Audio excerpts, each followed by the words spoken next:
Nadja André Breton, page 167. Le mépris qu'en général je porte à la psychiatrie, à ses pompes et à ses œuvres, est tel que je n'ai pas encore osé m'enquérir de ce qu'il était advenu de Nadja. J'ai dit pourquoi j'étais pessimiste sur son sort, en même temps que sur celui de quelques êtres de son espèce. Traité dans une maison de santé particulière avec tous les égards qu'on doit aux riches, ne subissant aucune promiscuité qui pût lui nuire, mais au contraire réconforté en temps opportun par des présences amies, satisfaite le plus possible dans ses goûts, ramenée insensiblement à un sens acceptable de la réalité, ce qui eut nécessité qu'on ne la brusquât en rien et qu'on prît la peine de la faire remonter elle-même à la naissance de son trouble, je m'avance peut-être, et pourtant tout me fait croire qu'elle fût sortie de ce mauvais pas. Mais Nadja était pauvre, ce qui au temps où nous vivons suffit à passer condamnation sur elle, dès qu'elle s'avise de ne pas être tout à fait en règle avec le code imbécile du bon sens et des bonnes mœurs. Elle était seule aussi. C'est par moments terrible d'être seule à ce point. « Je n'ai que vous pour amie », disait-elle à ma femme au téléphone la dernière fois. Elle était forte enfin, et très faible, comme on peut l'être, de cette idée qui toujours avait été la sienne, mais dans laquelle je ne l'avais que trop entretenue, à laquelle je ne l'avais que trop aidée à donner le pas sur les autres.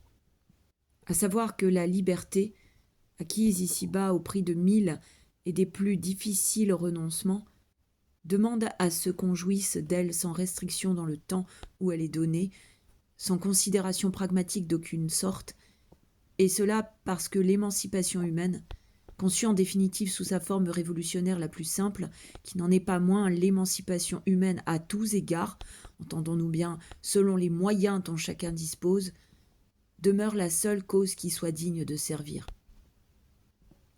Nadja était faite pour la servir, ne fût-ce qu'en démontrant qu'il doit se fomenter autour de chaque être un complot très particulier qui n'existe pas seulement dans son imagination, dont il conviendrait, au simple point de vue de la connaissance, de tenir compte, et aussi, mais beaucoup plus dangereusement, en passant la tête, puis un bras entre les barreaux ainsi écartés de la logique, c'est-à-dire de la plus haïssable des prisons.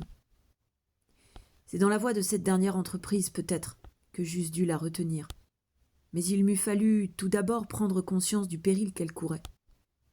Or, je n'ai jamais supposé qu'elle pût perdre ou eût déjà perdu la faveur de cet instinct de conservation, auquel je me suis déjà référé, et qui fait qu'après tout, mes amis et moi, par exemple, nous nous tenons bien, nous bornons à détourner la tête, sur le passage d'un drapeau, qu'en toute occasion, nous ne prenons pas à partie qui bon nous semblerait, que nous ne nous donnons pas la joie sans pareille de commettre quelque beau sacrilège, etc.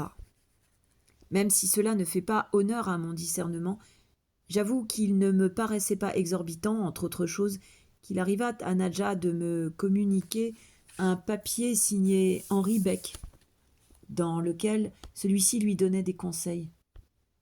Si ces conseils m'étaient défavorables, je me bornais à répondre « Il est impossible que Beck, qui était un homme intelligent, ait dit cela. » Mais je comprenais fort bien, puisqu'elle était attirée par le buste de Beck, place Villiers, et qu'elle aimait l'expression de son visage, qu'elle tint et qu'elle parvint, sur certains sujets, à avoir son avis. Il n'y a là, à tout le moins, rien de plus déraisonnable que d'interroger sur ce qu'on doit faire un saint ou une divinité quelconque. Les lettres de Nadja, que je lisais de l'œil dont je lis toutes sortes de textes poétiques, ne pouvaient non plus présenter pour moi rien d'alarmant. Je n'ajouterai pour ma défense que quelques mots. L'absence bien connue de frontière entre la non-folie et la folie ne me dispose pas à accorder une valeur différente aux perceptions et aux idées qui sont le fait de l'une ou de l'autre. Il est des sophismes infiniment plus significatifs et plus lourds de portée que les vérités les moins contestables. Les révoquer en tant que sophisme est à la fois dépourvu de grandeur et d'intérêt. Si sophisme c'était, du moins c'est à eux que je dois d'avoir pu me jeter à moi-même, à celui qui du plus loin vient à la rencontre de moi-même, le cri toujours pathétique de « Qui vive ?» Qui vive? Est-ce vous, Nadja? Est-il vrai que l'au-delà, tout l'au-delà, soit dans cette vie? Je ne vous entends pas. Qui vive? Est-ce moi seul? Est-ce moi-même?